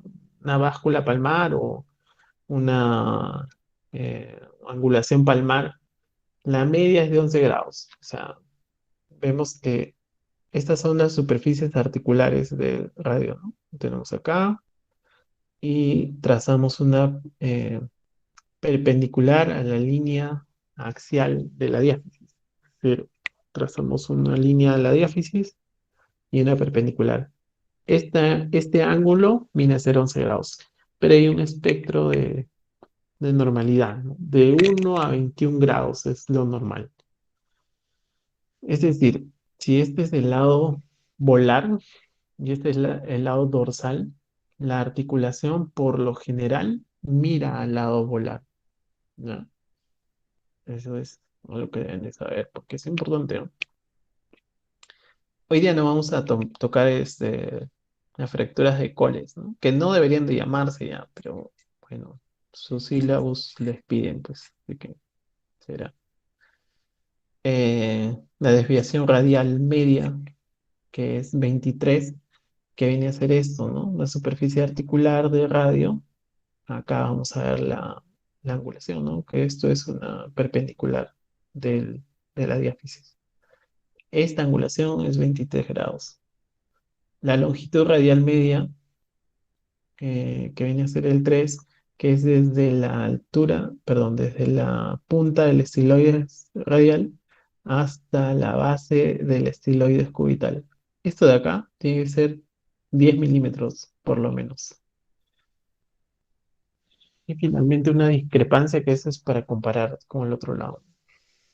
Desplazamiento radial también, congruencia articular, que es ver si la articulación es congruente o no tiene estos gaps, ¿no? Esto de acá, por ejemplo, es un escalón, lo que les decía antes, ¿no? El que dice 6. Acá tiene un trazo de fractura, que es la articulación, y el otro que se ha desplazado está por acá. Entonces, esto de acá es un gap. Para esta articulación tiene que ser menor de 2 milímetros, que pueden ser tolerados. Y esto de acá, las descripciones eponímicas no son útiles, pero, o sea, les piden, un tema de la siguiente clase va a ser coles, ¿no? Es una desviación dorsal de radio, ¿no? Pero acá les presento, ¿no? Coles, Barton, chofer, el estiloide es radial. Esto es un tie punch, que es una impactación del semilunar, porque tenemos que saber que por acá está el escafoides, por acá está el semilunar. Luego tenemos el Barton, que es el Barton invertido, que no es a dorsal, sino es a palmar, perdón. Y la de Smith, que es el contrario de Coles, ¿no? Estos no son útiles, nunca lo usamos como traumatólogos, nunca, nunca. Pero sí están en los exámenes de admisión, ¿no? Los exámenes de admisión de todo están esto. Así que se lo aprenden, pues, a la mala. Acá hay unas anotaciones para ver qué son los tipos, ¿no? Esta es una clasificación antigua de Melone, 1993. Habla de 4 segmentos y lo que es importante, ¿por qué es su importancia? Porque es la base de otras clasificaciones, ¿no? Es básicamente el estiloide es radial, una parte medial anterior, posterior y la diáfisis radial, ¿no? Y acá tenemos el escafoides y el hueso semilunar. Eh, Estos de acá forman la primera línea del carpo, ¿no? ¿Eso sí se acuerdan? ¿Cuáles son los huesos que forman la primera línea del carpo?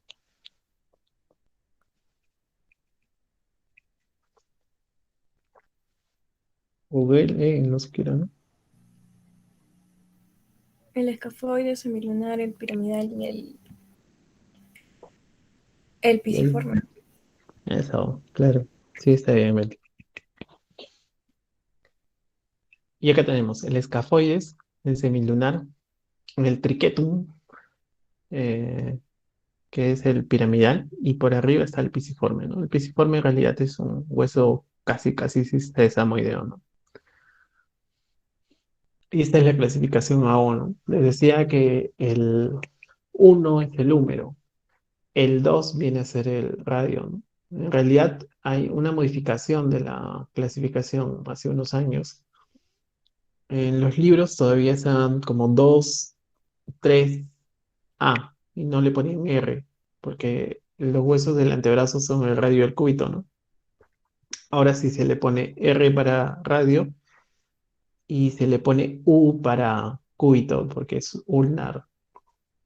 O sea, en inglés es ulnar, ¿no? Tenemos 2R3 que viene a ser eh, la fractura del radio distal. Tenemos el A cuando es extraarticular, el B que es parcialmente articular y el C que es totalmente articular o articular completo. Eh, Esto de acá que es A, B y C se repite siempre, así que tienen que aprenderlo, ¿no? Es fácil, de repente le preguntan, no sé. Les dejo igual las clasificaciones, esta es más extensa todavía, ¿no? Pero se lo dejo. Y les decía, la clasificación de Meloni de 1993 habla de tres columnas, ¿no? Una columna radial, una columna intermedia y una columna cubital, ¿no? Esto de acá le da soporte a la muñeca, que es importante también. Y estas son la forma de tratar de las fracturas de radio distal, ¿no? Si una fractura de radio distal no está desplazada, entonces le pones yeso, nada más. Si esta fractura hay un desplazamiento secundario, entonces se debe fijar, pero más injerto ya, porque ya ha pasado tiempo, ¿no? Pero si está estable con el yeso, tratamiento funcional, quiere decir, sacas del yeso y empieza a moverse después de unas semanas. Este tratamiento con yeso lo vamos a hablar la siguiente semana que hablemos de coles, que es, para dar un ejemplo, ¿no? Y las clasificaciones, ¿no? Acuérdense, A, que es articular, B, que es parcialmente articular, y C, ¿no? C, que está acá, completamente articular. Desde el inicio, interarticular es tratamiento con tratamiento quirúrgico. El tratamiento ortopédico, ya les dije, vamos a ver la otra semana. Las fracturas, eh, hay que hablar de esto de fracturas inestables. ¿Cuándo una fractura es inestable? Esto de acá también preguntan bastante, ¿no? Cuando hay una conminución dorsal de mayor del 50% del diámetro o palmar metafisiario, ¿no? O sea, se va desde la palma hasta la metafisis. O un desplazamiento inicial amplio, vascular dorsal mayor de 20 grados, o traslación mayor de 10 milímetros, o acortamiento mayor de 5 milímetros, ¿no? Una disrupción articular, una fractura cubital asociada a una osteoporosis masiva, una reducción cerrada inicial, no puede mantenerse como una férula o yeso, ¿no? Entonces, cualquiera de esto, cuando cumplen esos criterios, aunque sea uno, eh, otros dicen que cumplan dos criterios, pero bueno, que cumplan esos criterios, hablan de fracturas inestables. Y las fracturas inestables tienen que ser manejadas quirúrgicamente.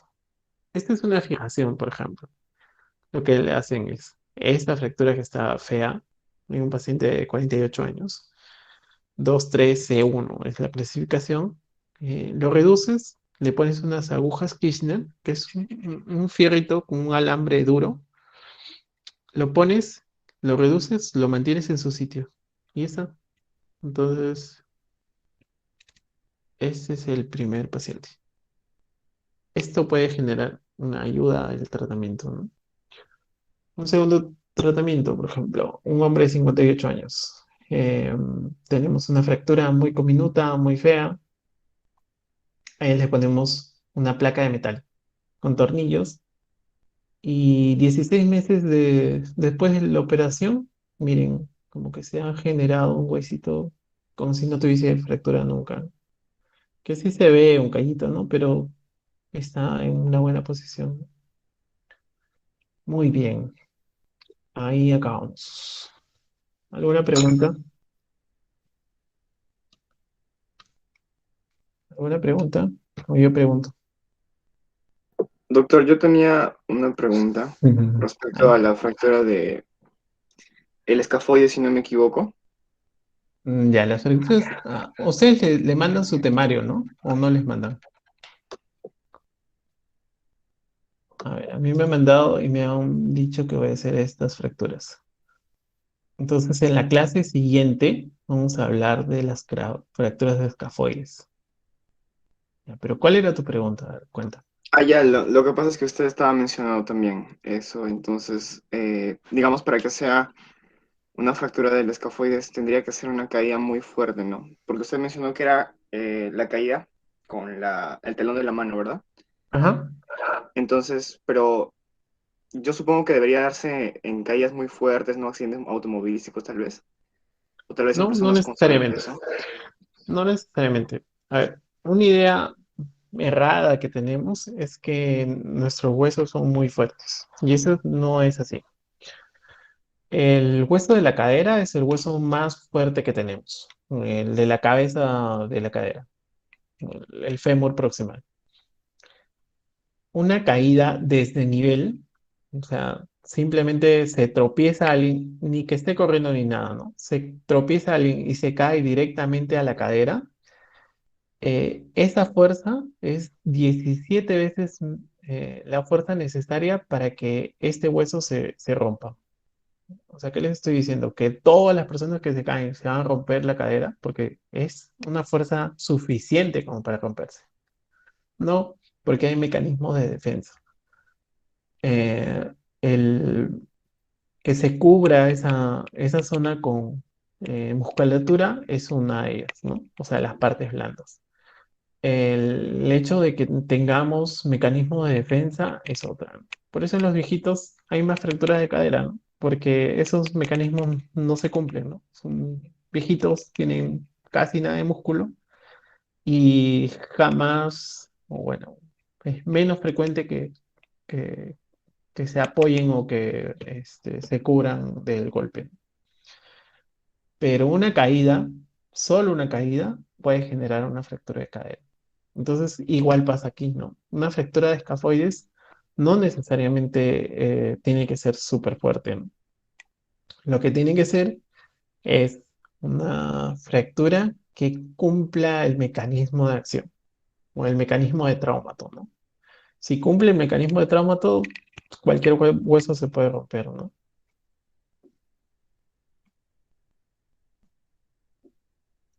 ¿Alguien más alguna pregunta?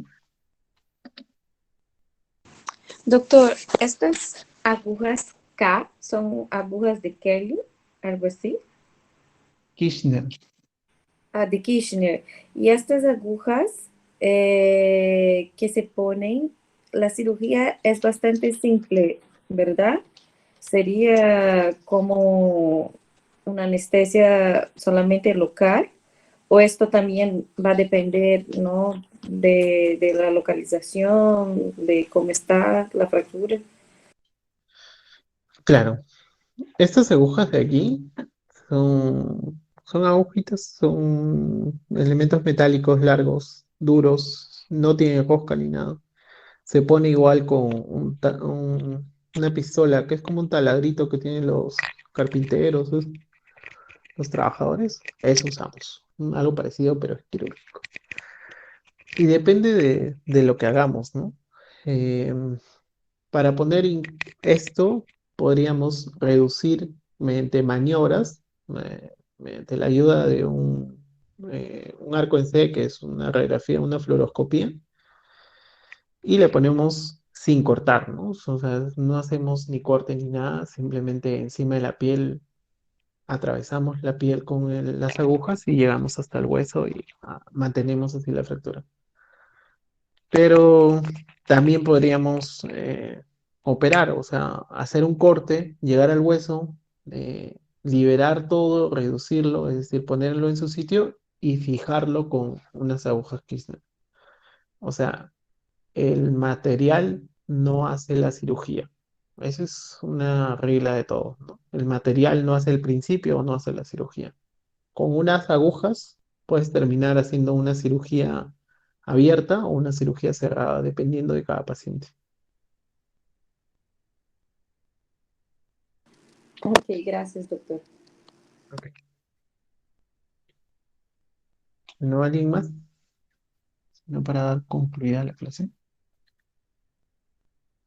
De acá faltaban las fracturas de olecrano, que la voy a pasar a la siguiente clase porque ya era mucho ya. O sea, en realidad son muchos temas. Yo entiendo que hasta sea un poco aburrido, ¿no? Pero no, pues eso es lo que tienen que saber. Con médicos generales siempre van a tener alguien que les pregunte eso, ¿no? Así que deben de saber si queda por vergüenza, pues.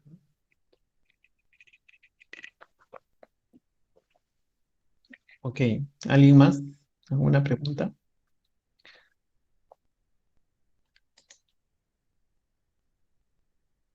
Yo pregunto. Ludeña, me dijo presente. ¿Dónde está?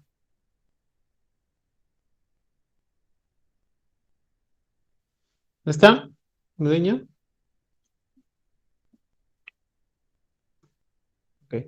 Ay, buenas. Sí, sí, estoy. Lo que pasa es que mi internet no sé si es estable. Ok. ¿Sí me escuchó, no, doctor? Buenas noches. Sí, ok. Ok, Telia, cuéntame, ¿qué te acuerdas de fractura de clavícula?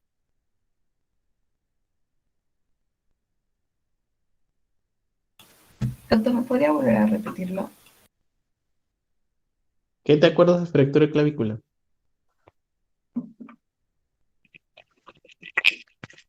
Dime lo que sea, lo que te hayas acordado, lo que te acuerdas.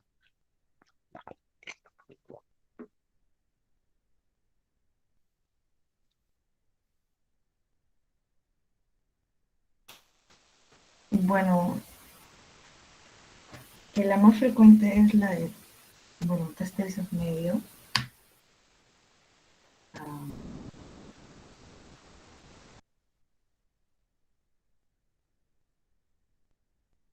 doctor, para serles sincera, al comienzo de la clase yo llevo clases con otro, doble clase llevo, no solo con esta porque se me hace un cruce.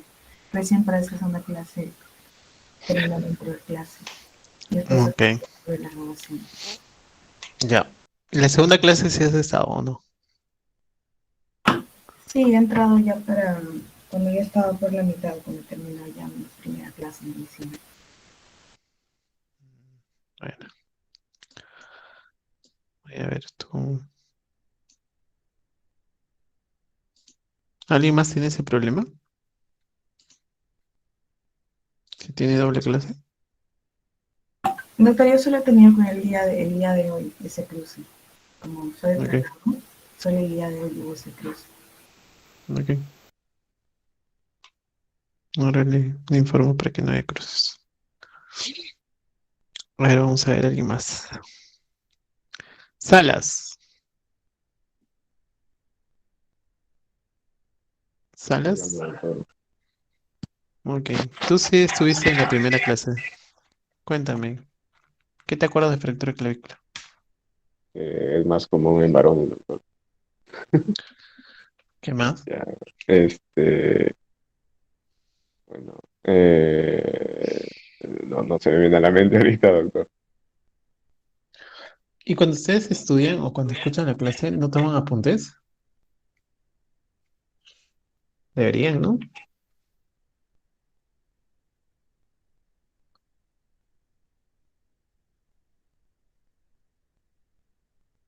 Ok.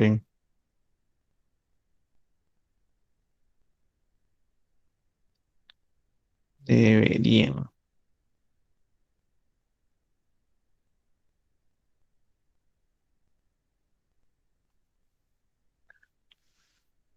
Muy bien, chicos. Terminaremos la clase. Les vaya bien. Acabamos, la siguiente clase va a ser el domingo a las 4 de la tarde, ¿no? El domingo, doctor, según el horario, indicaba, si no recuerdo mal, para el miércoles. No. Este es el mail. Sí, sí, sí, doctor, sí, sí. Estoy confundiéndome con otro doctor que también dicta el mismo curso.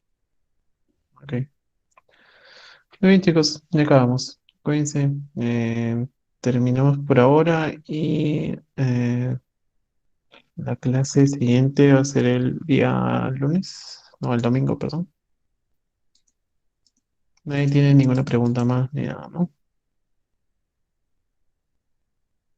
¿Alguien tiene alguna pregunta?